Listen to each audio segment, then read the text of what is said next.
this fun like stuff that people need. Uno mismo. Es para los demás que también necesitan estar. A ver. Igual habito vestido de Jordan. Se me pega con un ridículo. Junto de nada yo hace esfuerzo a guerra, pero como yo, a ella le gusta bailar. ¿Sabes si la besa lo que puede pasar? Bueno, pero tengo otra, puedo cantar. Ah, claro, canta otra. Dale. Ponte ahora sí, rapea duro, con más fuerza para que te salga la televisión ahí. Equipados para la guerra, puro personaje. Cualquiera nos malicia si le damos al can. Puro chamar lo bueno, esa es debilidad. A patrullo sin miedo, pase lo que me pasa. Soy JJ.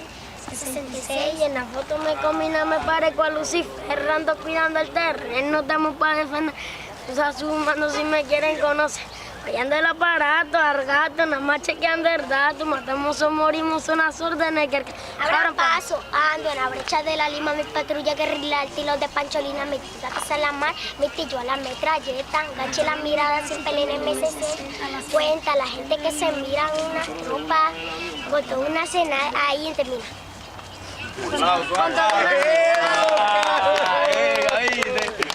Like 3 o'clock, we trying to be set up, serving food. 6 o'clock, we trying to be done, going on.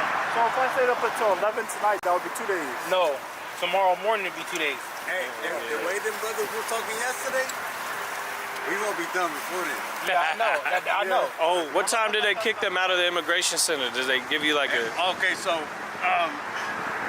they get there to the immigration station, or whatever the place is called, and then they get 3 days to like get their affairs in order. So wherever they have to go, whether it's Chicago, Cali, wherever they have to go, they only get 3 days. Once that 3 days is up, they get kicked out on the street. And that's what was talking to the brothers yesterday, because they was expressing to us that when they're out there sleeping, when they're out there minding their own business, when they out there asking for food and you know what I mean, like they want help and shit, the feds, the police come around and they kick them, tell them get up out of here. You know what I mean? Or they tell them get out of this parking lot. You know what I mean? But that's what's happening over there, bro.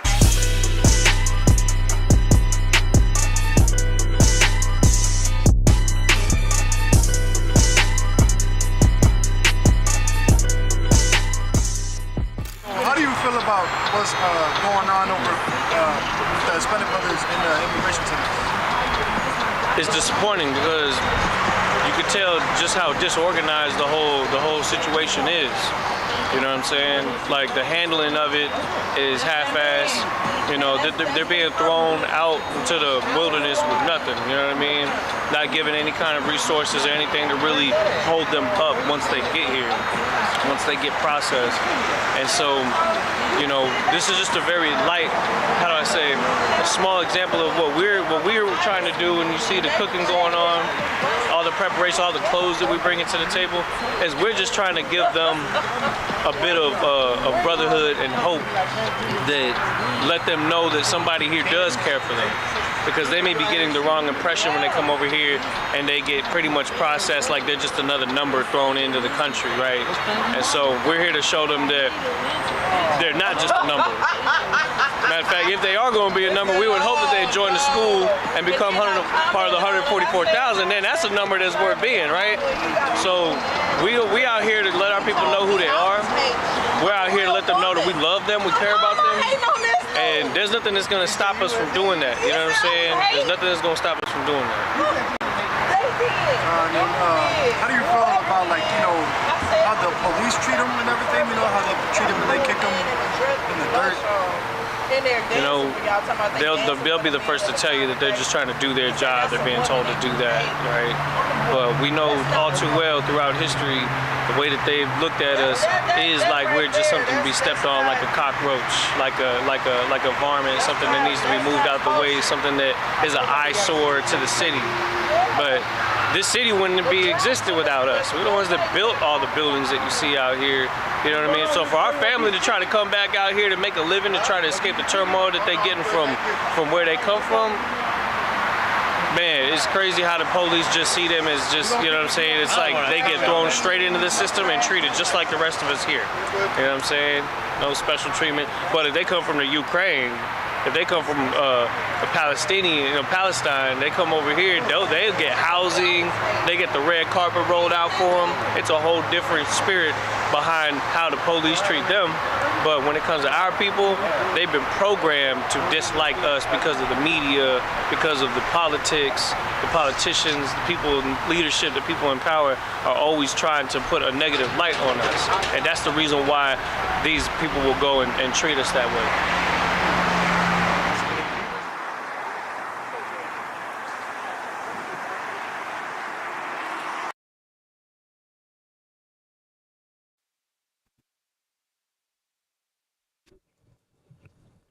All right, Shalom, Yahal, Bashim, Yahshua, Brakatham, to all the brothers. Shalom, Yahal, Shemal, Latham, Bashim, Yahshua, to all the sisters. The Israelite School of Universal Practical Knowledge started at 1 West 125th Street, Harlem, New York, under Commanding General Yohana. It's the Monday night scripture breakdown class. Go ahead, clap it up.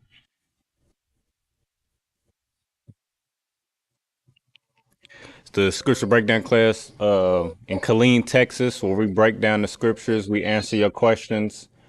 I mean, all of that, things that your Christian pastor would never do, because, you know what I'm saying, your Christian pastors are liars and they're deceivers and they're serpents and they selling you a false dream that's, you know what I'm saying, they selling you something that's not true. You know what I mean?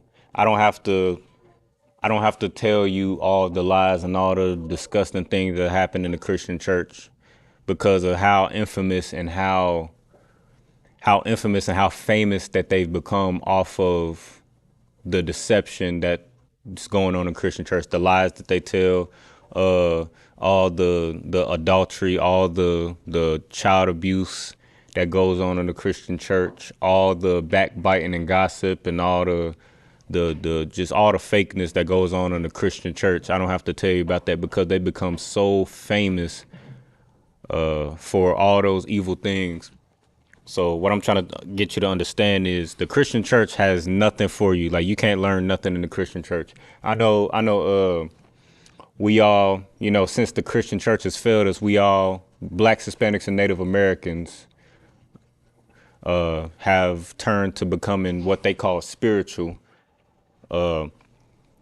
So we think that we can get a little bit of the truth out of everything, out of all our life experiences, out of all, you know what I'm saying, whatever religion or whatever group or church or whatever we decide to join. We think that we can get a little bit of truth out of everything. But that's another lie that you was taught in the Christian church. But the truth, for blacks, Hispanics, and Native Americans, comes out of this Bible. And we're going to prove that tonight.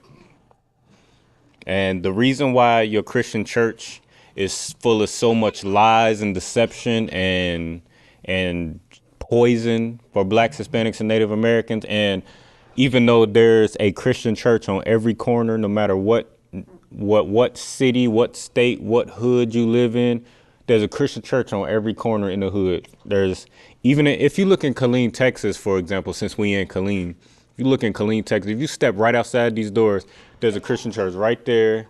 There's a Christian church right here next to our school on 8th Street. There's a Christian church right around the corner, literally on the same block. There's a Christian church up the block that way. You go further up, there's another Christian church. And, you know what I'm saying, all throughout Killeen and Harker Heights, there's about, I can't even count how many Christian churches. But even though, you know what I'm saying, there's Christian churches all throughout your hood, no matter where you from, but as long as there's been a Christian church in your city, in your state, in your hood, they've never had an answer for black, Hispanics, and Native American problems. Because they don't know the truth. They don't teach the Bible for black, they don't teach the Bible according to what the Bible says. They don't teach the truth according to the Bible. But instead, they teach whatever is convenient for their pockets. You know what I mean? So if they primary contributors is another nation, So-called white people, so-called Africans, they gonna cater to those people and invite them in and pander to them and get their money, because that's how they operate.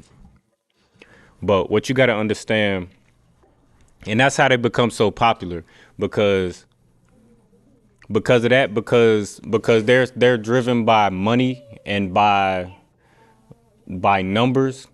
They're gonna invite everybody in. But that's the topic for tonight. So what we are gonna talk about tonight is how important it is to separate. The title of the class is divided we stand, united we fall. You know what I'm saying? Shout out to Cap Yatazat. You know what I mean? But you know what I'm saying? You see on a dollar bill, it says united we stand. It says the opposite, united we stand, meaning together we stand and divided we fall. But in America, you know what I'm saying? America is what you would call a melting pot of all different types of nations. They invite all types of nations over here, all different. So you got Africans, you got Arab, you got East Indians, you got Asians, you got Europeans, you got all different nations over here. So you think that, you know what I mean? You think that the best thing for Blacks, Hispanics, and Native Americans, or you think the best thing for the world is to come together and unite and be all one, and we think we all the same and we just need to unify and all of that. That's trash. That's garbage. That's garbage, Black, Hispanic, and Native American man. You know that that's garbage, because your life is very different from the life that all these other nations live in America. Like you just saw the brothers in San Antonio. Shout out to San Antonio. We just came from a mission where we was just feeding the Hispanics that you know what I'm saying, was that are over in San Antonio. You know what I mean, feeding them, clothing them, and you know what I'm saying, reaching out in the spirit of brotherhood for them, making sure that they all tore up. Cause you heard what the brother said. They sent them over here and they gave them a couple days to get their affairs in order, and then after that, you know what I mean, it's they meet for the beast of the field. Meaning they pray to all these, you know what I'm saying, to the oppressor, right? And also, like the brother brought out in the video, you know what I mean, our brothers, Blacks, Hispanics, and Native Americans, we come over to America seeking the you know what I mean, the hospitality that America promised. Like under the Statue of Liberty, they're inviting refugees. They say, "Give me your refuse, and you're tired, and you're poor, and you're you know what I mean, all these other nations." Just paraphrasing, they say, "Give me all those nations that need brotherhood. You know what I mean? That don't have nothing. Give me your refuse. All these nations that are rejected among, you know what I'm saying, in their own homes and among these other nations." That's what the Statue of Liberty says. Those aren't my words. That's what the representation or the beacon of America says up in New York. It says, "Give me your refuse." But then the refuse of Blacks, Hispanics, and Native Americans, we are the refuse of the world, where the whole world rejects Blacks, Hispanics, and Native Americans. The whole world, you know what I mean, wants to see us on the bottom. We try to get some sort of help from our brothers or from all these other nations, and we get rejected, we get ignored, we on the bottom. But when we come over to America, we don't get that brotherhood. We don't get that we don't get that asylum, and we don't get that help that was promised by our oppressor. You know what I mean? But like the brother brought out, let the Ukrainians come over here. And they getting stipends, they getting housing, they getting scholarships to go to school, they getting you know what I'm saying, you name it. Let the who else? You know what I mean? They sending money, they're sending millions of dollars overseas to aid other nations. You know what I mean, overseas, but then you got people you got Blacks, Hispanics, and Native Americans in your country who could very well use that money in the hoods, in the barrios, in the ghettos, on the reservations, and they don't get anything. So what you got to understand, and what we came here to talk about tonight, is that we better off separating from them. And it's so important. It's so important for us to separate from them. And it's so important, and it's so righteous, and it's so true according to the Bible, according to the Most High.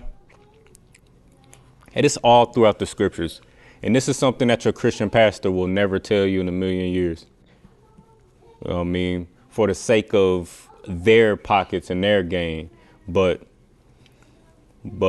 it is so important for us to separate. And that's the entire spirit of the Bible. See, the Bible, this is, it says on the Bible, it says Holy Bible on this thing. Now the phrase, the Holy Bible means, as a matter of fact, let's get it in the Zondervan Bible Dictionary. Just so you don't think I'm out here making things up like the Christian church.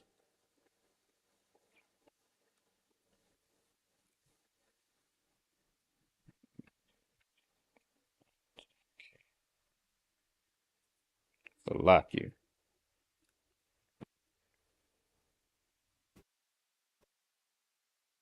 All right. So this is the Zondervan Bible Dictionary. All right.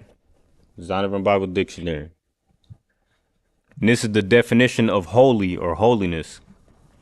Usually translate words derived from a Hebrew root meaning separateness or withdrawal. So that's what holy is. The word holy in Holy Bible means separate, separateness, right? And Bible comes from a Greek word that means records. So the Holy Bible is the separate records of blacks, Hispanics, and Native Americans. So right off the top, looking at the title, you know what I mean? They say don't judge a book by its cover. The Bible, you can absolutely judge a book by its cover, because the title, the cover of it says that it's the separate records of the children of Israel from the beginning to the end. You know what I mean? From the beginning, the Most High chose Adam and separated him from all other people that he created. He created man on the 6th day, and on the 7th day, he separated Adam. And after Adam, he chose Abraham. After Abraham, he chose Noah. After Noah, he chose Moses. After Moses, he chose after Noah, he chose Isaac. After Isaac, he chose Jacob. After Jacob, he chose Israel. You know what I mean? And those Israel are the blacks, Hispanics, and Native Americans, the 12 tribes of Israel. You know what I'm saying? The blacks, Hispanics, and Native Americans that you see today. So this Holy Bible, it's not about all nations. It's not about all people. It's not about all people coming together and God loves everybody. All of those things are absolutely untrue. But the Holy Bible are the separate records of blacks, Hispanics, and Native Americans. And once you understand that, then you could really see the Bible through the lens of the Most High, rather than seeing it through the lens of your oppressor, who means to deceive you. Let's get Romans chapter 15, verse 4. And once you understand that the Bible was written by black people, for black people, to black people, in the language and the spirit of black people, then you can start to understand the Bible. And you can actually start to take the Bible seriously. I mean, see, your Christian church, and because of your Christian church, we tend to look at the Bible as if it's just like a storybook. I mean, just like a fairy tale, where it's like just like we look at everything else. We look at everything else like, oh, we can get a little bit of truth out of everything. And you could just pick and choose, right? But once you realize that the Bible was written by black people, for black people, in the language and in the spirit of black, Hispanic, and Native American people, you can start to follow it and follow our timeline and follow our lineage and our culture and trace it all the way to today. All right. Let's go ahead and get there. Romans chapter 15, verse 4 says, "For whatsoever things were written aforetime were written for our learning, that we through patience and comfort of the scriptures might have hope." So that's the whole point of the Bible. The Bible is supposed to give blacks, Hispanics, and Native Americans hope. So when you read these scriptures, when you don't know how to handle a certain situation, or when you're not sure of something, when you don't know, when you see things that's going on today, and when you see certain things going on today, you see wars, and you see the condition of black people today, you see you know what I'm saying, things like that. You read these scriptures and you start to see the prophecies that have come true in this Bible. You start to see the things that, you know what I'm saying? You start to see the prophecies that the Most High said would happen. You start to see answers, actual real life answers that you can apply to your real life, rather than, you know what I'm saying, the Christian church, where they just make you feel good on Sunday. They read you a little quick scripture, and then you singing and dancing. They play you a good concert, and then you go home feeling rejuvenated. But then you go home and you ain't got no solutions for your real life. But you start to take the Christianity off of these scriptures. You start to actually understand that these are our records, and these are our people, and this is our history book. You start to look at it as a history book rather than a religion book. Then you can have hope reading these scriptures, because you know that these things have happened before. These things that you read in these scriptures, or the things that you're going through today, have happened before, over and over. And then there's a solution, and it's the same solution that has always been the solution all throughout these scriptures. And we're gonna get into it today. But one of the main gist of the Bible is that we need to separate. We need to be separate from these people. Let's get Deuteronomy chapter 7, starting at verse 6 real quick. Now, this is a bedrock scripture in the ISUPK, because this is something that you haven't learned in the Christian church. And that, you know what I'm saying, I don't know about y'all, but you know what I'm saying, at all the time that I've spent in the Christian church, I've never heard this scripture, ever. I mean, your Christian pastor rarely tells you about this scripture, because of the reason that I brought out before. Because they want, their agenda isn't to their whole purpose and agenda isn't to give blacks, Hispanics, and Native Americans a solution to their problems, which is oppression. That's the problem that blacks, Hispanics, and Native Americans have in America. It's oppression. But solving a problem of oppression isn't lucrative to the Christian church, so they won't read you the scripture. But we're going to go ahead and read it right quick. The book of Deuteronomy chapter 7, verse 6. "For thou art an holy people unto the Lord thy God. The Lord thy God hath chosen thee to be a special people unto himself, above all people that are upon the face of the earth." Now, we are taking it from the top. We already established that holy just means separate. We just got it out of the Zondervan Bible Dictionary. Those aren't my words. This isn't me just making things up over here. We just got it out of the Zondervan Bible Dictionary. So that word holy means separate, right? And it said, "For thou art an holy people," meaning you are a separate people. When you're a separate people to the Most High, you can't behave and, you know what I'm saying, you can't behave and walk and talk like these other nations around you. All right. It says, the Lord thy God hath chosen thee to be a special people unto himself, above all people that are upon the face of the earth. See, the reason why your Christian church won't tell you or won't read you this scripture is because if they tell blacks, Hispanics, and Native Americans that they're above all people, then what's going to happen? I mean, because they got a melting pot of people in their congregation.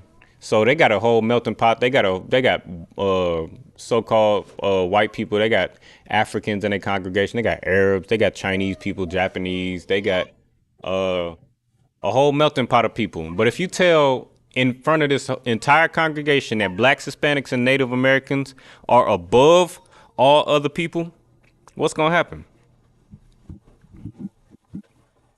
And if you got any Salakia, if I didn't mention before, if you got any questions or comments in the chat or in class, you go ahead, raise your hand or put it in the chat. We'll address it, you know what I mean, best we can tonight. But that Christian pastor starts to actually read the Bible and teach the Bible according to what the Bible actually says, and says that if he tells blacks, Hispanics, and Native Americans that black people, Hispanics, and Native Americans are above all nations, what's going to happen to that congregation? They're going to, that Christian pastor is going to, oh, you got a question? Or you got an answer? Go ahead. I see. Oh, go ahead. Right. Get yourself in there. Them people who are not blacks, Hispanics, and Native Americans, they gonna want to leave. And because they left, what's gonna happen to that Christian church? Now these other nations left, right? What's gonna happen to that Christian church? Where they getting donations, they getting tithes from all these different nations. Now these other nations who are now finding out that they are beneath blacks, Hispanics, and Native Americans according to the Most High. What's gonna happen to that Christian church? Or what's gonna happen? You got an answer? What's gonna stop? Exactly. Right. Now that's absolutely correct. That's absolutely correct.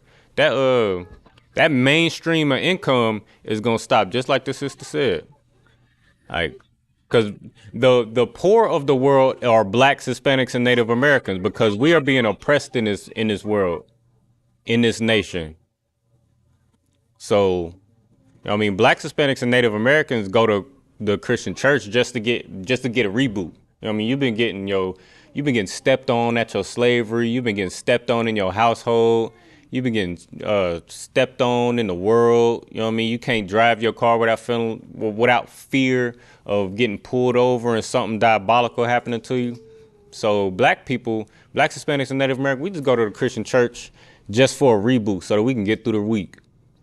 But, you know what I mean, the rich of the world are the so-called Europeans, so-called Arabs, the so-called Africans who make money off of black people. All their businesses are set up in your neighborhood, black man, Hispanic man, Native American man. So that's the rich of that's the rich of the world, and those are the ones who your Christian pastor pandered to. That's the whole reason why they say God loves everybody and color don't matter in the Bible. That's why they got that image of Caesar Borgia, who is a white man, you know what I mean, depicted as Jesus Christ, who is a black man. That's why they got that image in every black Christian church. And they try to convince you that color ain't in the Bible and Christ ain't got no color and none of that. Because they're trying to pander to all these other nations so that they can get that money, so that they can keep their Rolls Royce, so that they can keep their three-piece suit and their alligator shoes and all of that. But, you know what I'm saying? We in the Israelite School of Universal Practical Knowledge, we're not worried about money. We're not, you know what I'm saying? We're not worried about money. You know what I mean? Our whole purpose is to teach blacks, Hispanics, and Native Americans the truth according to the Bible, the truth about our culture and identity. And the Most High said that the Lord hath chosen thee to be a special people unto himself above all people that are upon the face of the earth. That's the truth that blacks, Hispanics, and Native Americans need to hear. Because that's the answer to a lot of blacks, Hispanic, and Native American problems. I mean, we trying to We trying to hold hands with our oppressor. We trying to stand next to our enemy, not even realizing that your enemy is the one right next to you, poison. The one that you trying to hold hands with, your oppressor that you trying to marry and you trying to have children with and you trying to integrate with. That's the reason why you're poisoned in America. But what you got to understand is that the Most High wanted you to separate. Most High wanted you to separate from your oppressor. And that's the truth according to the Bible. So lock you. So what you got to understand, I'm going to read it again. Deuteronomy chapter 7, verse 6. For thou art an holy people unto the Lord thy God. The Lord thy God hath chosen thee to be a special people unto himself, above all people that are upon the face of the earth. You know what that means? Blacks, Hispanics, and Native Americans are above all people. You know what that means? That means, everybody in the world, you know what I'm saying, especially black people, we fighting for equality. But what you got to understand is, according to Deuteronomy chapter 7, verse 6, equality isn't real. Equality isn't real. You look around, you know what I'm saying? You look around today, you look around at the condition of black people, you look around at the condition of Hispanics and Native Americans. Our condition, we don't live the same lives as, our oppressor and all these other nations around us. We don't live those same lives. You know what I mean? And you know it because we spend our entire lives trying to get there. We spend our, you know what I'm saying? We spend our lives in the hood, and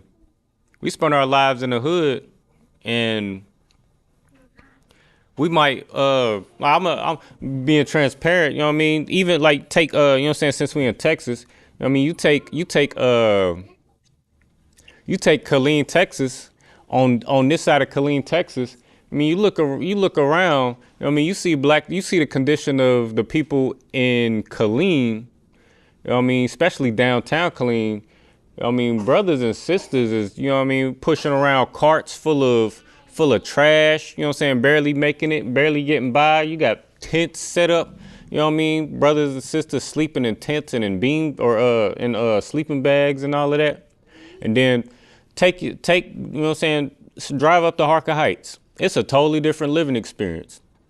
You take Austin, you go over into them hills, on the northwest side of Austin. They live in lavish. They got $2 million houses, and they got Escalades and Cadillacs, and all in the driveway. They got these exotic cars in the driveway. They live in lavish, and it's all heathens over there. They got Africans and Arabs and Chinese and Japanese and of course white people all over there in the hills. But then you go over to North Lamar and Runberg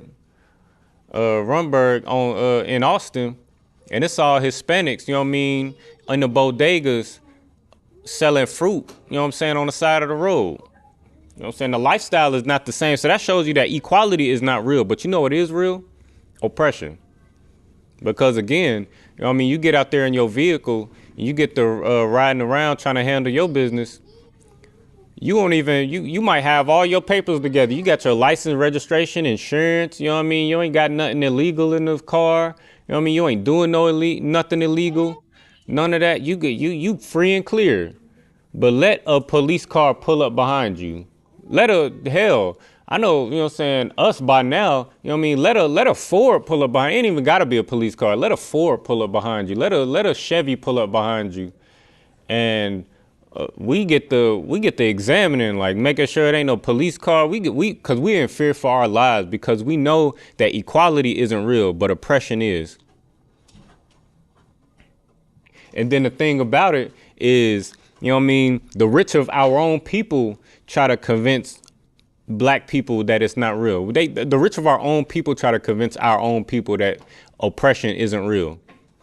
But the crazy part about it is when you ask them about their childhood, their child living conditions, their childhood living conditions, they come up, they claim the fame, they're going to describe oppression. Like you get to ask them, like, man, how you feel about you know what I'm saying? You just won the what is it? The the NBA championship. You just won the Super Bowl. You just won the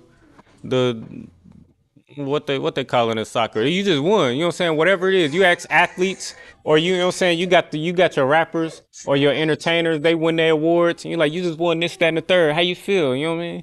And they gonna be like, man, it's been a long time coming. You know what I'm saying? I grew up in the South Side Chicago. I grew up in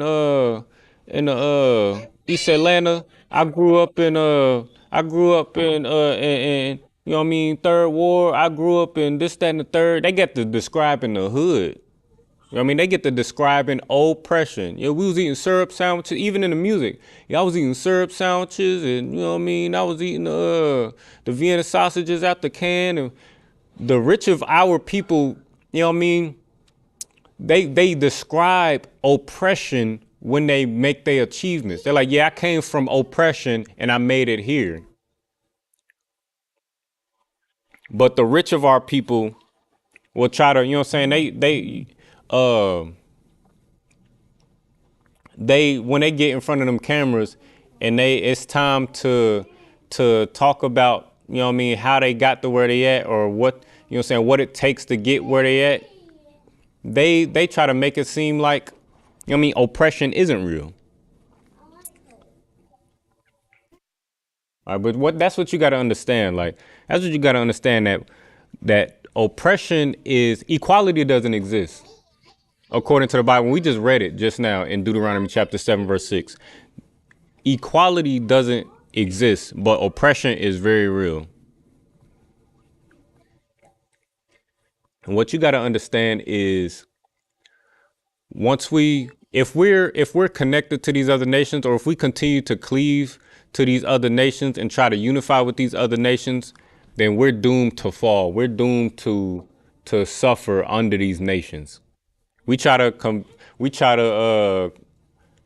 do the thing, and that includes doing the thing that these other nations do. You know what I mean? Celebrating Thanksgiving, celebrating Christmas, celebrating all these holidays, eating these abominable foods, participating in their LGBTQ community, all of that. You know what I'm saying? Participating in their drugs, participating in, you know what I'm saying, in distributing their drugs. You know what I mean? Then they crime. You know what I'm saying? Playing a part in their you know what I mean, doing all those things. Like, we not only do we have to separate from the people, but we got to separate from their ideals as well. And we're going to get a couple of examples out of the Bible. All right, we're going to get Daniel chapter 2 and verse 44 real quick. Lock you.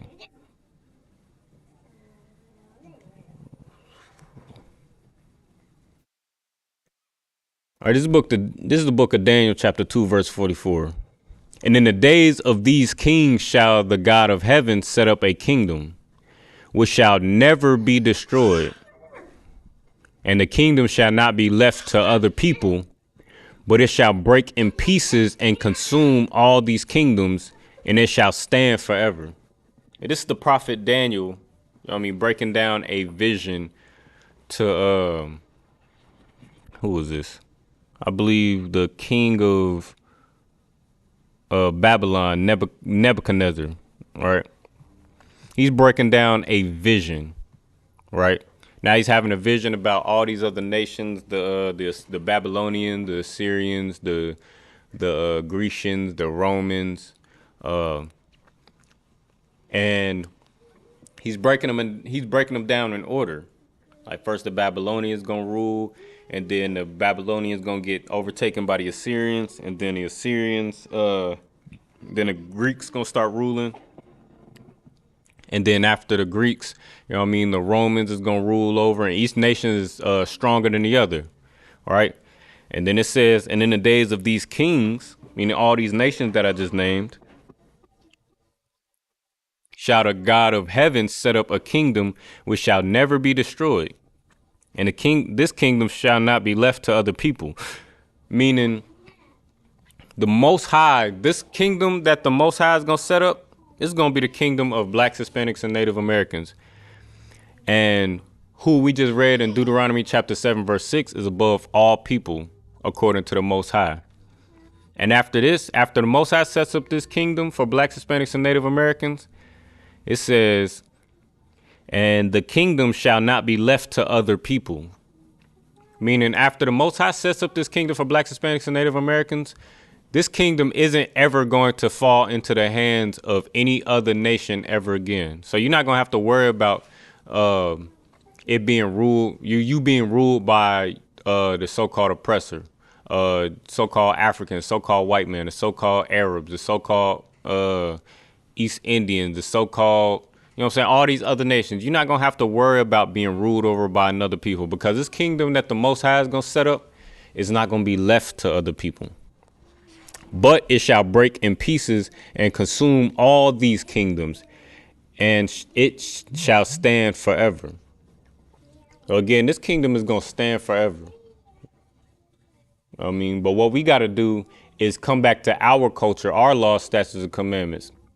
So what we got to do is prepare for rulership, because this is a prophecy that the Most High, you know what I'm saying, like we just read in Romans, the things written aforetime, all these prophecies all these things that we read in the scriptures, in Deuteronomy, things that we just read just now in Daniel chapter 2, verse 44, what we're reading right now, these things are written for our learning so that we can have hope. Through patience and faith in the scriptures, we might have hope. So when we read these things, when we read what we just read in Daniel, that the Most High is going to set up a kingdom that shall never be destroyed, and it won't be left to any other people, we should have hope in that blacks, Hispanics, and Native Americans are going to rule over the entire world. And after the Most High sets up this kingdom, you know what I mean,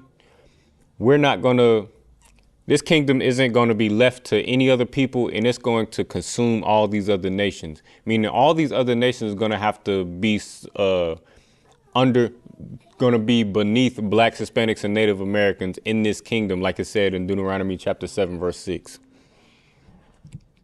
And we should find hope, and we should find hope in that. But we're not going to have that unless we come back to our law, statutes, and commandments, to our culture, and then we separate from all these other nations. We can't have this kingdom that's not going to be left to other people if we're constantly trying to share it with other people. We can't have this kingdom that's not going to, that'll never be destroyed if we constantly giving our allegiance and trying to serve these other nations. Otherwise, we can't rule. If we can't rule and serve at the same time. I mean, the only way that we can be in rulership is if we separate. Let's see.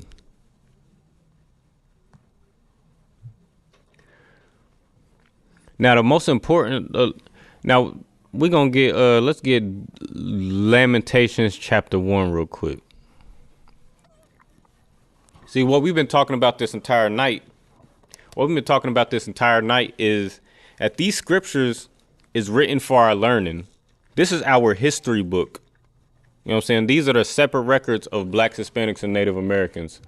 And the things written in this Bible, I mean, that's what your Christian church likes to do. They like to portray this Bible as if it's just a storybook of just, you know what I'm saying, allegories and people who never existed, and just, you know what I'm saying, all of this is just made up. And you can take whatever bits and pieces that you want out of this Bible and apply it in any way that you want. But what you got to understand is that this Bible is real, and it's your history book. So all of the accounts, I mean, all the accounts that you see in these scriptures, they absolutely did happen in the way that the scriptures say that they happen. And a lot of these accounts are, you know what I'm saying, things that repeat over and over in the scriptures. And so as we're reading these scriptures, we're going to read Lamentations chapter 1. And I want you, as we're reading this, I want you to tell me, I dare anybody, you know what I'm saying, if you're in the chat, you know what I'm saying, tell me this don't sound like blacks, Hispanics, and Native Americans and the life that we live in today. All right. This is the book of Lamentations chapter 1, starting at verse 1. It It says, how doth the city sit solitary that was full of people? Right? Look around you in Killeen, Texas. You know what I mean? Or, you know what I'm saying? If you're watching from another city or another state, look around your hood where you grew up. How doth the city sit solitary that was full of people? You living in this big old city. You know what I mean? I'm from Cincinnati. You know what I mean? This big old city. You know what I mean? It's just full of people, these tall buildings and all of that. How does this city sit solitary that was full of people? Meaning, you know what I'm saying? You ride through the hood and it's more buildings boarded up. It's more businesses boarded up and shut down than they are open. More black businesses shut down than are open. You know what I mean? You got these old rundown apartment buildings. You know what I mean? Windows busted out. You got wood up in the windows and, you know what I mean? You got all sorts of things going on. You got trash just all over the streets. You know what I mean? It looked like it looked like an abandoned city. You know what I mean? That's what this is describing. How doth the city sit solitary that was full of people? How is she become as a widow? Meaning blacks, Hispanics, and Native Americans, the nation of Israel has become as a widow. A widow, if you already know, a widow is a woman. Oh, let me ask you. You know what a widow is? What's a widow? Right. It's a woman may have children, may or may not have children, but this woman lost her husband. So now she lost, huh? No, go ahead. Okay, no sweat. Let me grab this mic for you real quick so you can relax.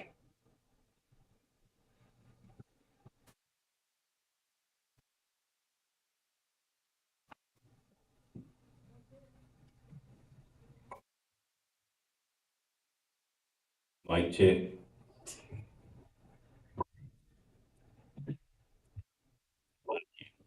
Now we in there. All right.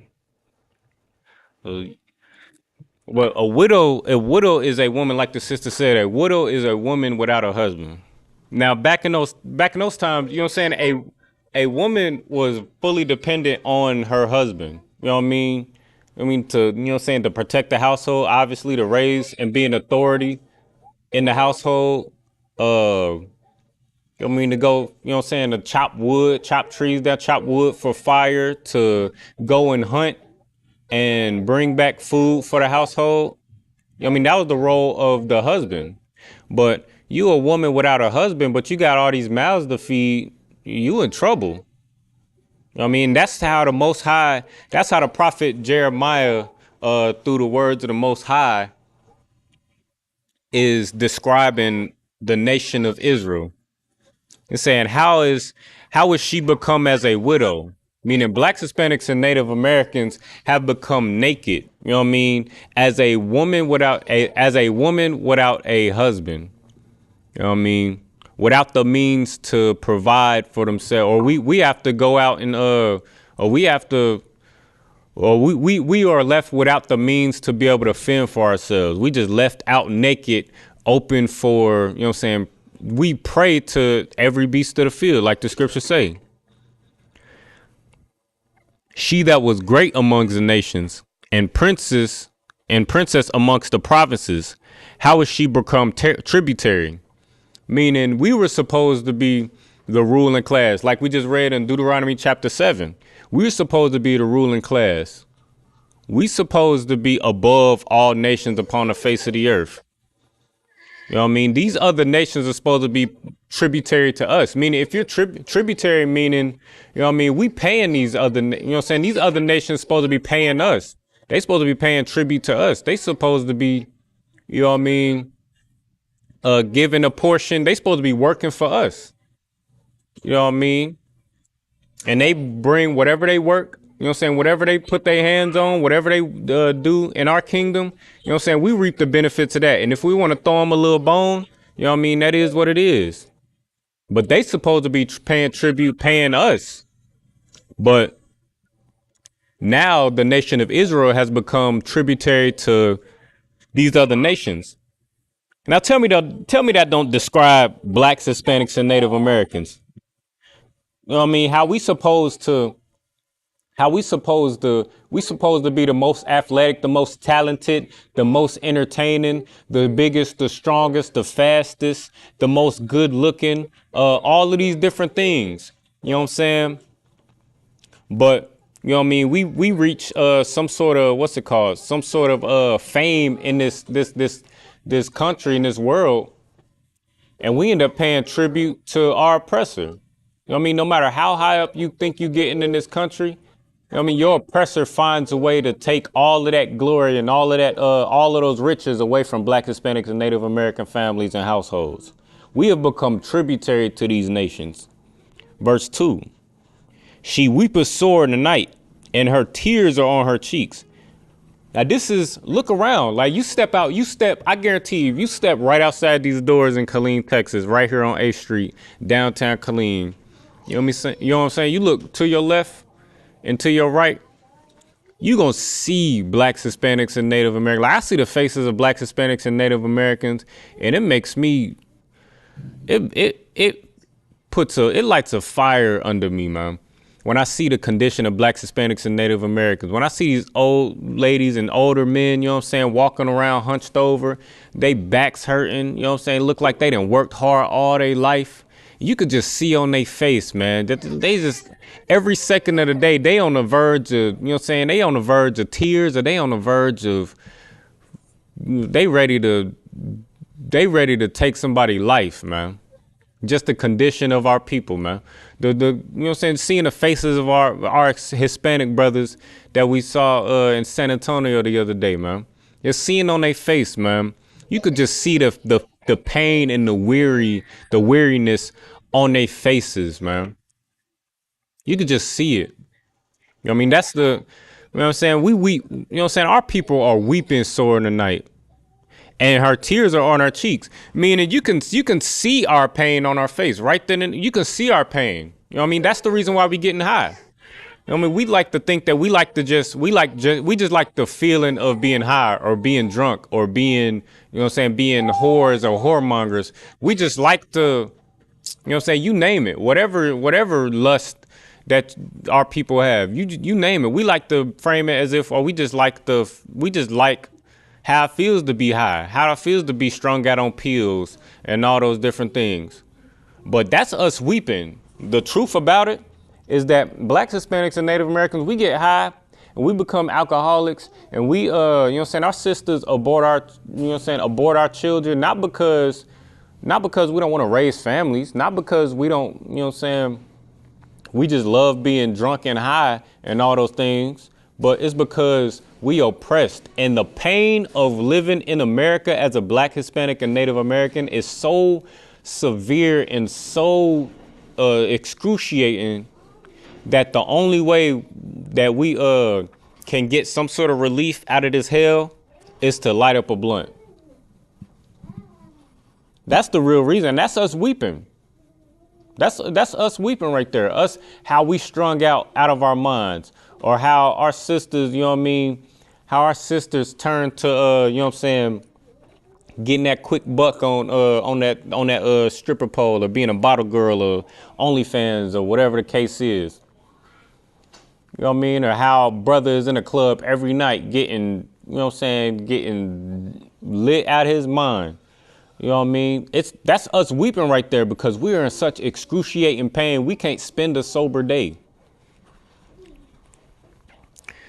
Among all her lovers, she had none to comfort her. All her friends have dealt treacherously with her. They are become her enemies. Meaning we choose these other nations to lean on. We choose these other nations to follow. You know what I mean? We try to, like we read earlier, we try to, instead of separating from these other nations and being above all people like the Most High intended, like the scripture just said, we like to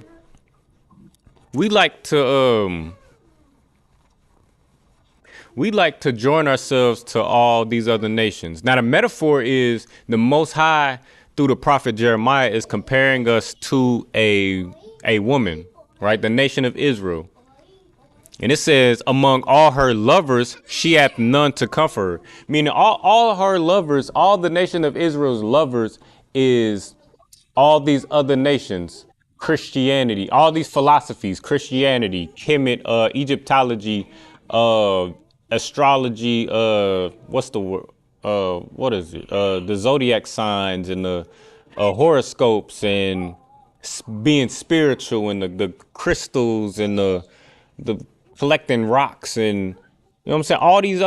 All these other doctrines, you know what I'm saying? Buddhists and all of that, you know what I'm saying? Being Muslim, all these other philosophies and all these other religions and cultures that we like to give ourselves to, those are the lovers of blacks, Hispanics, and Native Americans. Well, we have played the harlot to the Most High. We have rejected the culture and identity that the Most High gave blacks, Hispanics, and Native Americans, and we have played the harlot with all these other nations and all their cultures and ideals and philosophies. And it says, among all her lovers, she hath none to comfort her. Meaning we choose Christianity, we choose Kemet, Egyptology, the whole African all of that. We choose all these other nations to fall up under, and they don't comfort us.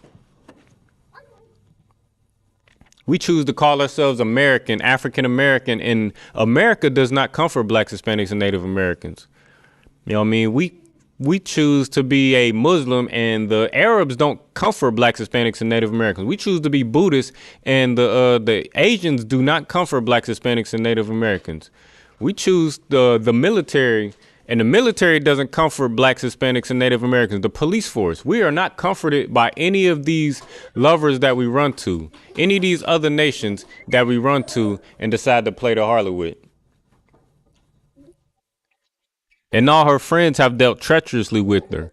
Meaning all these other things that we give our lives and we give our dedication to, we give our spirit to, they deal treacherously with us. You go to the military and you serve your time in the military thinking that you making a good living for your family, you paving the way.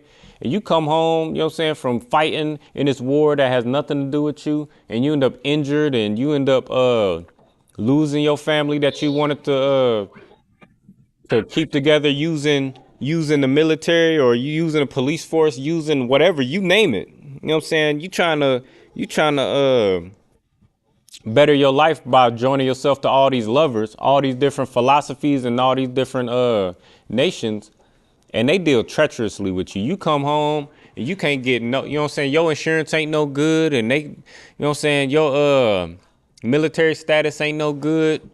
Man, you end up coming home and you end up homeless and strung out because all the diabolical things you done seen overseas. You know what I mean? You end up joining yourself to all these other nations, and these nations reject you right in your face, man. They deal treacherously with you. Verse 3, Judah is gone into captivity because of affliction. I want you to listen to this real good. Judah is gone into captivity because of affliction. So the reason why we are in captivity, the reason why we are in the condition that we are in today is because of captivity or because of affliction.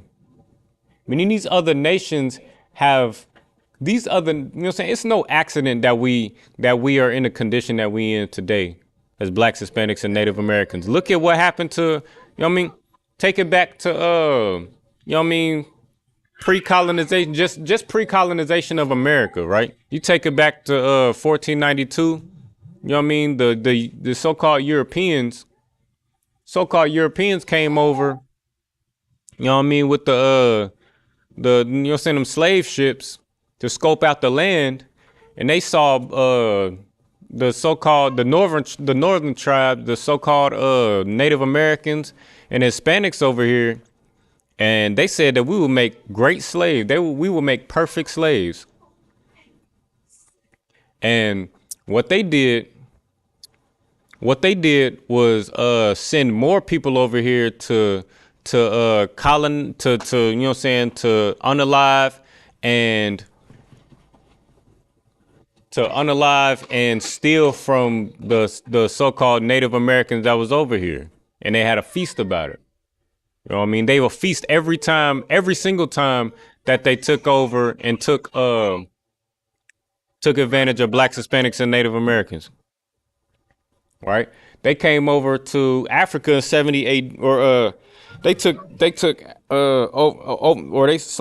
over to Africa and stole so-called Negroes who are not Africans, but we had fled into Africa in 70 AD, fleeing Roman persecution. So we were living amongst the Africans like we have done so many times in all throughout history. But they came over and stole, or they came over and bought so-called black people, so-called Negroes, so-called African Americans, you would call them today. They came over and bought us from the so-called the Africans who sold us into captivity. So that's how we end up in the condition that we are today. I mean, Judah is gone into captivity because of affliction and because of great servitude. She dwelleth amongst the heathen. She findeth no rest. All her persecutors overtook her between the straits. And that's what I just described. I mean, all these other nations, they took advantage of us, man. We over here, we trying to live amongst the nations. We trying to live amongst these people and pretend that we are these people and we try to assimilate to these people. And then we play right into their hands. And what I want you to understand is so important, is so heavy, is that, you know what I mean? It's not just, you know what I'm saying, it's not just us standing next to our oppressor or all these other nations. It's not, hey, stop her. Get that from her. It's not just us, you know what I mean? You can give them that little board over there. They good with that little board. They just can't touch it. Huh? I mean, whatever you want to do, but you could just give them that board right there. They'll be all right. I just don't want them erasing nothing on that board over there.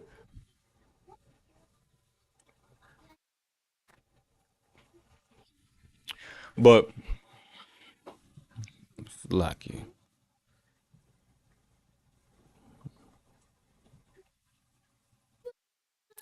But it's not just you standing next to your oppressor, or you know what I'm saying. Like, we could call the oppressor the devil the Bible speaks of all day. We could call them, you know what I'm saying? We could stop celebrating Christmas. We can stop celebrating Thanksgiving all day. You know what I'm saying? That's all fine and dandy. You should absolutely stop celebrating these evil holidays. You know what I mean? I'm pretty sure General Mahayman is doing an eloquent breakdown on the history of Christmas and why we shouldn't partake in Christmas. You know what I mean? Just like we've been teaching every year since 1969, why we shouldn't partake in all these holidays. You know what I'm saying? You name it. You know what I'm saying? All these American holidays. Right? But, you know what I'm saying? That's all fine and dandy. You should absolutely not celebrate these holidays. You should absolutely not partake in your oppressor's feast days. You should absolutely not make marriages with these heathen nations. But what's deeper is you have to separate from the mind state of your oppressor.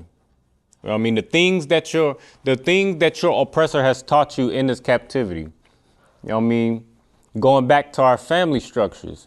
You know what I mean? How we deal with one another, how a husband deals with a wife, how a wife deals with a husband, how we deal with our children. You know what I mean? How we deal with other brothers, other sisters. You know what I mean? How we talk to one another, how we deal with problems. You know what I mean? You know what I'm saying? If we got a problem with a brother, you know what I mean? You could go to that brother and tell him your offense, or, you know what I'm saying? If, you know, cause we got, you know what I'm saying? In the truth, if you're dealing with a brother in the truth, you could take a brother to counsel. You can Matthew 18:15 that brother, go to that brother between he and them alone and talk to that brother with respect, you know what I'm saying? With some respect and some dignity, you know what I'm saying? You can have an offense with a brother without, you know what I mean? You know what I mean? Raising your voice and getting violent with the brother. Or getting real, you know what I'm saying, you know what I'm saying, verbally attacking a brother or the sister. You know what I mean? But if you're dealing with a brother in the world, you know what I mean, if you got these laws, statutes, and commandments, and you fully separate yourself from the ideals and the culture of your oppressor, you know what I mean, you could deal with a brother in the world with some season and with some tact, you know what I'm saying, without taking things, you know what I'm saying, becoming violent, without having to, you know what I'm saying, call call your oppressor on your, you know what I'm saying, call the oppressor's police force on your brother so that somebody can end up losing their life. You know what I mean? But not only do we separate from our oppressor physically, but we got to separate from them in our spirit as well. You know what I mean? And show, because like Cap Yatazak brought out yesterday, the Lord is, there's going to be a changing of the guard. You know what I mean? Where your oppressor and his rulers and his, you know what I'm saying, his ruling class is going to fall. And once they fall, you know what I'm saying, Blacks, Hispanics, and Native Americans is going to rise up and rule over the world. You know what I'm saying? That's the kingdom of heaven. So what we need to do is prepare for that. Prepare for rulership. Lock you. And in that preparation, you know what I mean, we already got the physical part down. You know what I'm saying? We're not celebrating Thanksgiving. We're not celebrating Christmas and all of that. It's easy to, you know what I'm saying, not celebrate your birthday, not celebrate Christmas, and instead celebrate the Hanukkah, which we just got done acknowledging.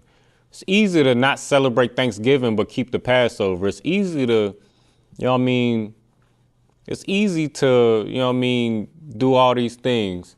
To get rid of, you know what I'm saying, stop celebrating Halloween but then keep the Feast of Purim. It's easy to do those things. It's easy to stop celebrating your birthday but then acknowledge the Feast of Tabernacles. It's easy to do those things. It's easy to turn your back on, you know, making marriages and things like that with your oppressor and all these other heathen nations. But what we got to do is separate ourselves spiritually. We're going to get a couple, we're going to get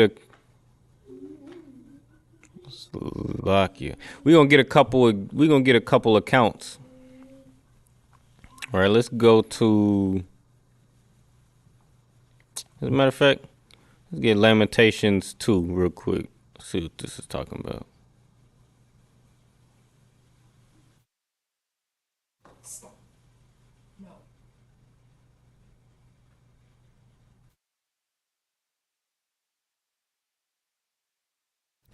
Actually, let's get Judges real quick.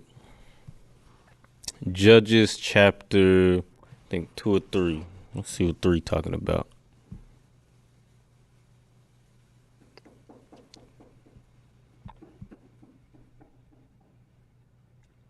Let's get Judges chapter 2 real quick.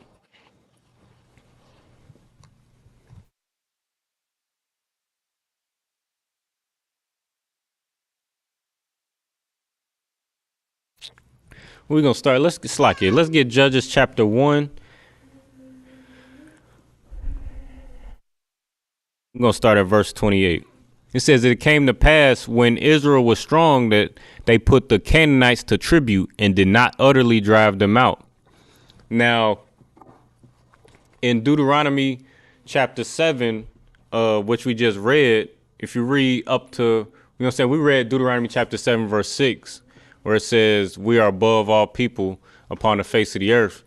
But before, you know what I'm saying, in the previous verses, it says that we should, you know what I'm saying, when we come up against these nations, the Most High named, I believe, 7 nations. These nations that we would come against, that we should drive them out and, you know what I'm saying, break down their altars and drive them out of the land and utterly destroy them and make no covenant with them or show them no mercy. Now we got here where it's time to follow these instructions. And it says, and it came to pass when Israel was strong that they put the Canaanites to tribute and did not utterly drive them out. So we put them to work. You know what I'm saying? We had them bringing in that bread for us, but we didn't drive them out. It says, verse 29, neither did Ephraim drive out the Canaanites that dwelt in Gezer, but the Canaanites dwelt in Gezer amongst them. Now, this is the problem. I mean, there's nothing wrong with showing mercy, you know what I mean, to another nation because we are merciful people. There's nothing wrong with being kind and being, you know what I mean, showing mercy. But the problem comes in where we start to have these nations amongst us and we allow them to influence us. Now, why did the Most High, you know what I'm saying, tell us to separate from or to drive them out of the land? and to destroy them, break down their altars, get rid of all of they, you know what I mean, they false idols, and break down their altars and drive them out of the land and destroy them. Because the Most High wanted us separate from them. And if we allow them to influence us and be a part of us and live amongst us, you know what I mean, and then they may have an influence on blacks, Hispanics, and Native Americans. Now that's what you see today. You know what I'm saying? America is a so-called melting pot of all these different nations. The so-called melting pot. And what do you see now? Because we a melting pot, what do you see? You got black people, you know what I'm saying? You got black people who call themselves Buddhists. You got black people who call themselves Muslims. You got black people who call themselves Africans and Christians. You got black people, you know what I'm saying, blacks, Hispanics, and Native Americans who are praying and worshiping and lighting candles and incense to, you know what I'm saying, some white Jesus. You got black people who are so-called Jewish and following after Amalek. You got blacks, Hispanics, and Native Americans who, you know what I mean, who locking up their hair, dreadlocks like the so-called Hindu.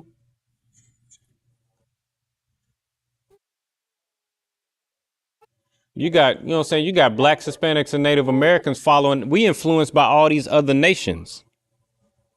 Right? So this is what happens. This is what happens when we you know what I'm saying, where we're not separate, you know what I'm saying, when we don't separate ourselves from all these other nations. Over time, let's get verse 2 or chapter 2. Book of Judges, chapter 2, verse 1.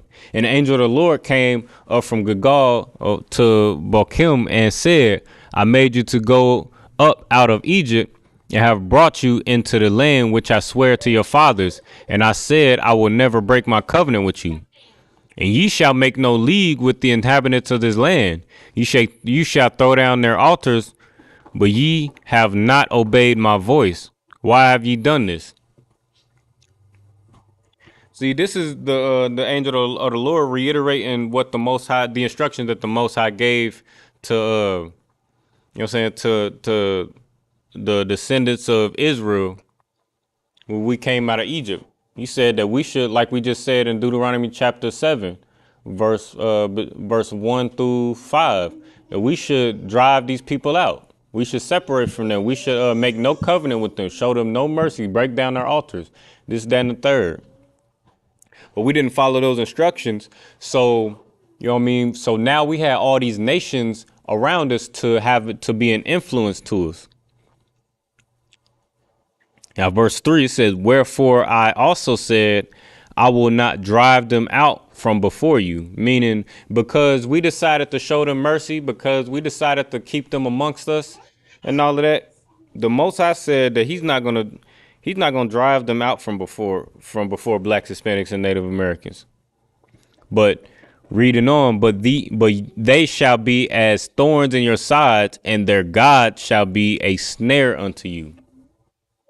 See, the Most High left these the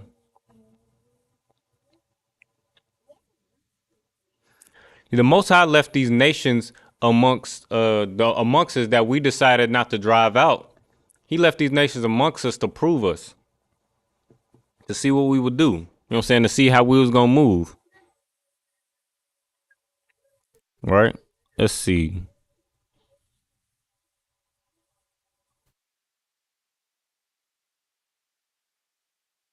All right, so we're gonna skip down a couple verses. So basically, just to paraphrase, right, or to summarize.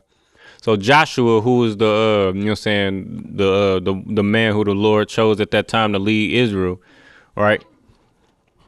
He had died, right? He had died at 110 years old, right? And after that, all right, we're gonna read verse 10. It says, and also all that generation were gathered unto their fathers, and there arose another generation after them, which knew not the Lord. Meaning after Joshua died, you know what I'm saying, of course, blacks, Hispanics, and Native Americans, we continued to populate, continued to have families, and there arose there arose another generation, right? And they knew not the Lord, nor yet the works which he had done in Israel. Verse 11, and the children of Israel did evil in the sight of the Lord and served Baalim. Right. So this is what the angel of the Lord was saying in chapter or Judges, in the beginning of Judges chapter 2, that if we kept these nations around us, if we had these nations around us, then we would continue, or we will be influenced by these other nations. We will be influenced by these other nations, and their gods and their ways of life and their customs will be a snare to us. And that's exactly what happened. That's exactly what happened. Reading verse 12, and they forsook the Lord God of their fathers, which brought them out of the land of Egypt, and followed other gods of the people that were round about them, and bowed themselves unto them, and provoked the Lord to anger. See, that's what we just broke down. And what you don't understand, and what we really absolutely need to bury in our chest, is once you put on the culture and identity and put on you behave like these other nations, then you are bowing yourself under these other nations. You know what I mean? You put up that Christmas tree in your house and put them presents up underneath it. You are bowing yourself to all these heathen nations who kept that custom. So you can't be above all people. You can't be equal to all these other nations when you're serving their gods. You are putting yourself under these people. You know what I mean? Same with Thanksgiving. Same with you know what I mean? You call yourself so-called Jewish. You know what I mean? You call yourself Egyptologist. You call yourself, you know what I'm saying? You call yourself an African. You know what I mean? Calling Africa the motherland and all of that. You know what I'm saying? You calling yourself African and following after those customs. And you know what I'm saying? Insert any heathen nation and custom. I mean, you follow after those cultures, those customs. I mean, you are bowing yourself to all these other nations. You are bowing yourself to those nations. Same with, you know what I'm saying? That's the same with, you know what I'm saying? You calling yourself, it's as simple as, you know what I'm saying? You even having these other nations as friends or companions. You know what I'm saying? You call yourself having a white friend. You got your white friends, your African friends. You know what I mean? Thinking that y'all are equals.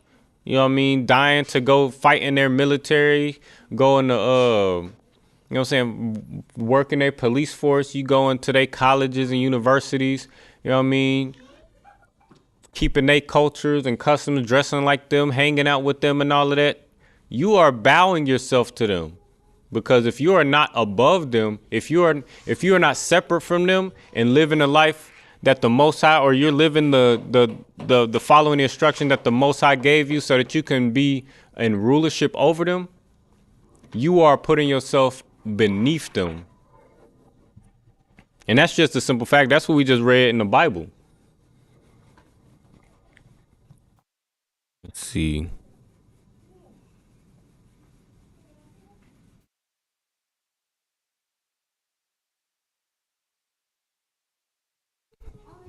Let's get Judith right quick. And this is another thing you got to understand as well. Let's see.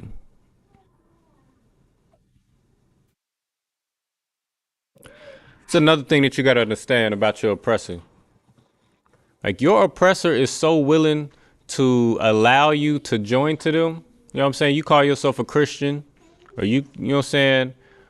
Even in, you know what I'm saying, let's keep it simple, right? Because a lot of Blacks, Hispanics, and Native Americans don't call ourselves Christian. We don't call ourselves nothing. We don't call ourselves Buddhist, Christian, Africans. We don't call ourselves none of those things, but we call ourselves spiritual, right? Meaning we take a little bit out of everything, all our lives, our life experiences, all these other cultures, and the things that they, you know what I'm saying, all the things that they do. She about to.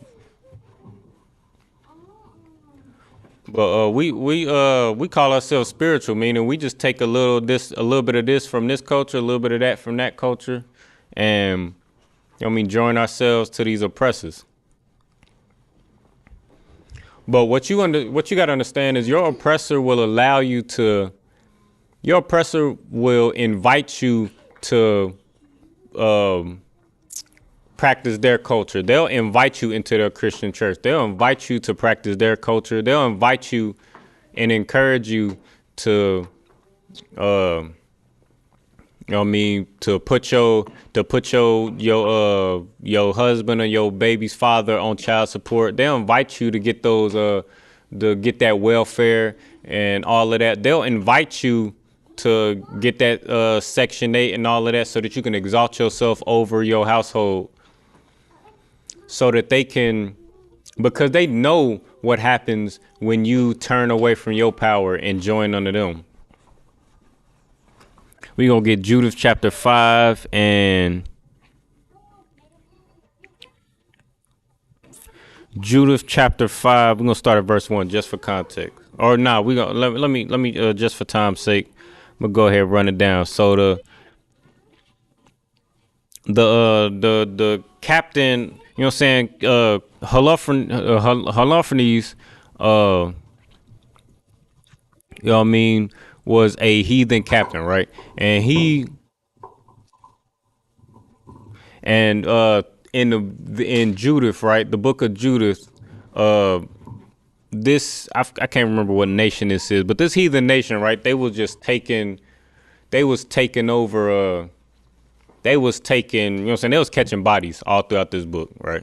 They was catching bodies. They was slaying nation after nation, you know what I'm saying? Conquering land, right?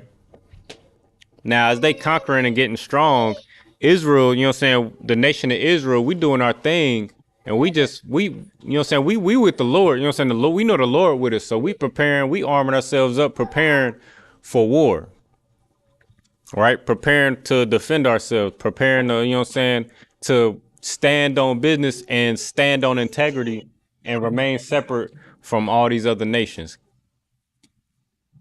So, you know what I'm saying, the leader of this nation who is conquering, they like, what's the deal with these? Who is these people? And we're gonna read verse 3. And he said unto them, tell me now, ye sons of Canaan, who this people is that dwelleth in the hill country. What are the cities and what are the cities that they inhabit? And what is the multitude of their army? And wherein is their power and strength? And what king is set over them or captain in their army? So this man is like, who is these people? Who is this, man? Like, I'm over here, like, I'm trying to take all of this, man. They see what I'm doing out here, and they got the nerve. They got the nerve to, you know what I'm saying, stand here like I ain't moving around. They don't see how I'm moving. We're like, who is these people, man? Oh man.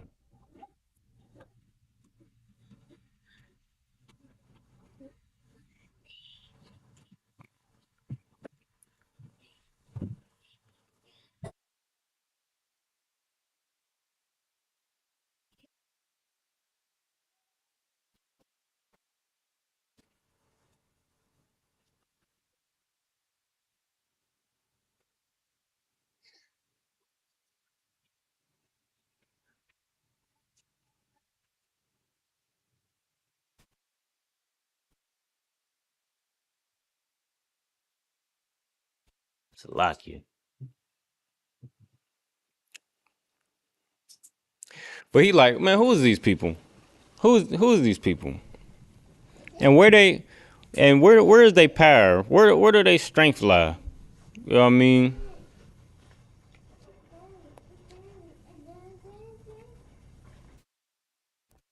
It's a lucky.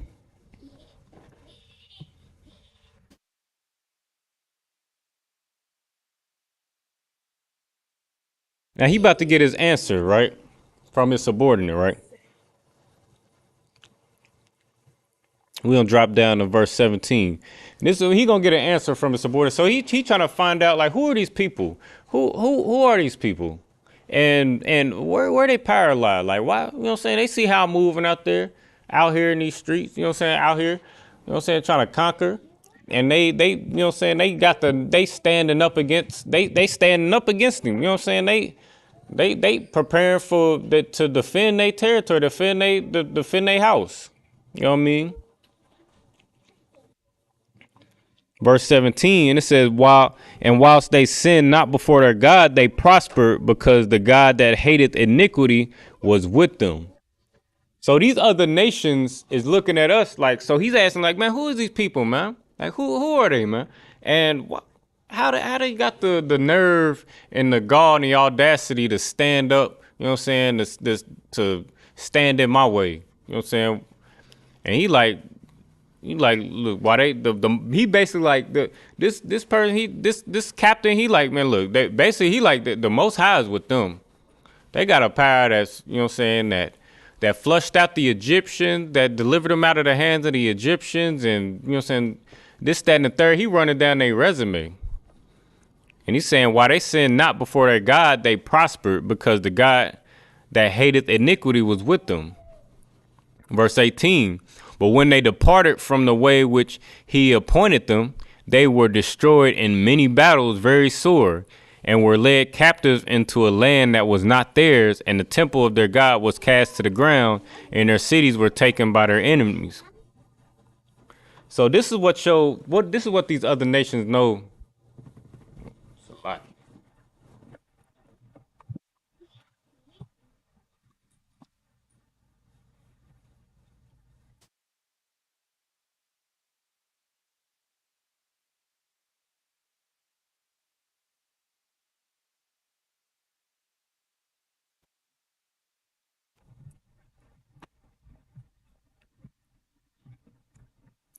So this is what these other nations knew about you, Blacks, Hispanics, and Native Americans.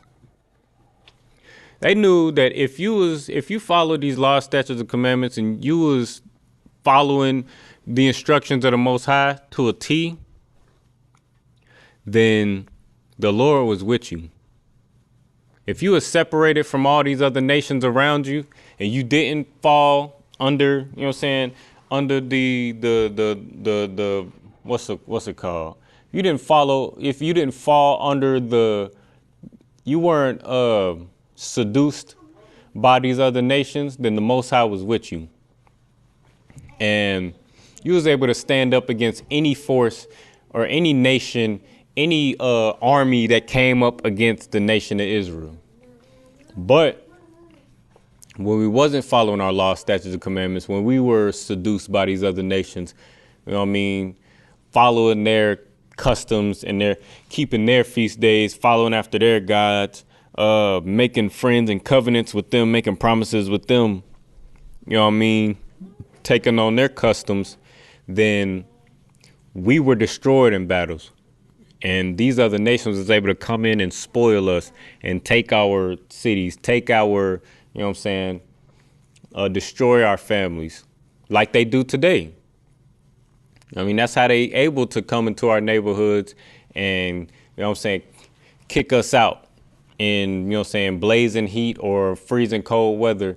And, you know what I mean, during a pandemic, and, you know what I'm saying, like they was doing all last year, they was kicking our brothers and sisters out on the streets in this Texas heat.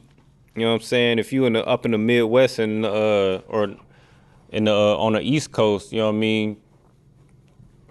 You know how cold the winters get. You know what I'm saying? We was getting kicked out of our homes during a pandemic where everybody was losing their jobs, everybody was getting laid off, rent was increasing and all of that. Resources was very scarce.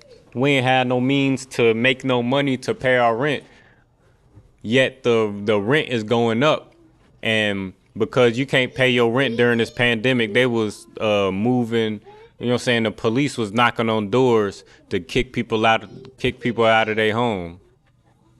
I mean, that's why this can happen to us, because we following after their customs. And this is what your oppressor know about you. This is what your oppressor knows about you. If you follow after the customs of the Most High, that the Most High gave you, then they can't do nothing with you. But if you not with the Most High, or if you're not following the law, statutes, and commandments, if you're not following your culture, then they can move on you. This is what they know. And we reading it right now. We're going to read a little bit more. Verse 19, but now are they returned to their God and are come up from the places where they were scattered and have possessed Jerusalem, where their sanctuary is, and are seated in the hill country, for it was desolate. Verse 20. Now this is the killer part right here. Verse 20. Now, therefore, my Lord and governor, if there be any error against this people and they sin against their God, let us consider that this shall be their ruin, and let us go up and we shall overcome them. Verse 21. But if there be no iniquity in their nation, let my Lord now pass by, lest their Lord defend them and their God before them, and we become a reproach before all the world. See, this is out of the mouth of your oppressor. This is out of the mouth of these heathen nations. And we already read in Romans chapter 4 or chapter 15, right? We just read in Romans, right, that the things written aforetime are written for our learning, right? Meaning these other nations already know that if you with the Most High, you follow the Most High's instructions, the Most High is gonna be with you, and they not gonna make a move. They not gonna make a move at all because they already know how that's gonna turn out. Because they know in times past they was running down our history. They was like, this is the God that delivered them out of Egypt. This is the God that, you know what I'm saying, this, that, and that. They start running down the Most High's resume. He said, look, if they with the Most High, leave them alone. Pass by them. Pass by them. You know what I'm saying? You keep doing your conquering, but pass by them. Leave them alone. But as soon as they put that pork in their mouth, as soon as they put that Christmas tree up in their house, as soon as they do this, that, and the third, as soon as they leave their customs, then we got them. But this is how deep it goes. Like, your oppressor knows what it is. Your oppressor knows how they can best you, how they can overtake you, black man, Hispanic man, Native American man. And that's by getting you to separate from their God and to join to them. That's how we fail over and over in Judges. You know what I mean? By joining ourselves to their God. That's how we fail in Kings. You know what I'm saying? In Kings, by, you know what I'm saying, Solomon sleeping with all these strange women and the Most High not being with the nation of Israel anymore. You know what I'm saying? Us worshiping these false idols, you know what I'm saying? Worshiping Caesar Borgia Christianity, that white Jesus, worshiping that rock in you know what I'm saying, being a Muslim, you know what I'm saying, worshiping Allah. You know what I mean? Being a Buddhist, you know what I'm saying? Being spiritual, being, you know what I'm saying? Being so infatuated with these horoscopes and the stars and, you know what I'm saying? The moon and all of that, worshiping these stars and all of that. You know what I mean? Collecting these crystals. That's how your oppressor's gonna get the leg up on us, man. But the whole point is, once we join ourselves to our oppressors, that's how we gonna fall. You know what I'm saying? Your oppressors say united we stand, but you're not a part of that we. When your oppressor says united we stand, you're not a part of that we. When he says united we stand, he means when all these nations are united, he stands. His nation stands. His kingdom stands. And divided, we fall. You're not a part of that we. When you're divided from your oppressor means, when he says divided we fall, he means when these other nations, when we separate from these other nations, we don't have slaves. You know what I mean? We don't have anybody to, you know what I mean, build up our kingdom, because they didn't build up America. They didn't build up America to be as mighty as it is by themselves. They built it on the back they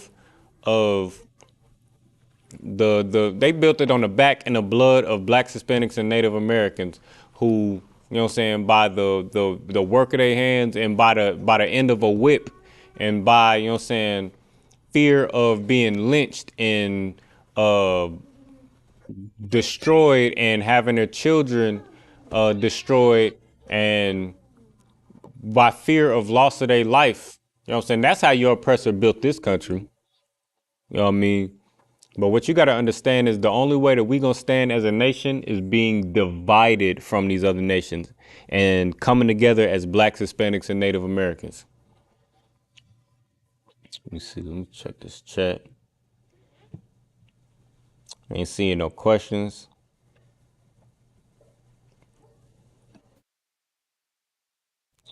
All right, before we close out, you know what I'm saying? Give it a couple seconds if we got any questions. Make sure you like, share, subscribe to the channel, ISUPK Killeen. You know what I'm saying? We down here on 8th Street teaching Blacks, Hispanics, and Native Americans the truth about their culture and identity according to the Bible, according to history, according to archaeology. You know what I mean? Make sure you like, share, and subscribe to the class, man. If you in the zone, you know what I'm saying, call that. Come see us down here on 8th Street, you know what I mean? And get in contact. See how you can, you know what I mean, get in class. Right? Get in class, share the class, get in class, you know what I'm saying? Ask your questions, see what we got going on. All right. With that, if there ain't no questions or comments, we're going to say I imagine, which means to stand. We're going to give a courtesy salute to the brothers.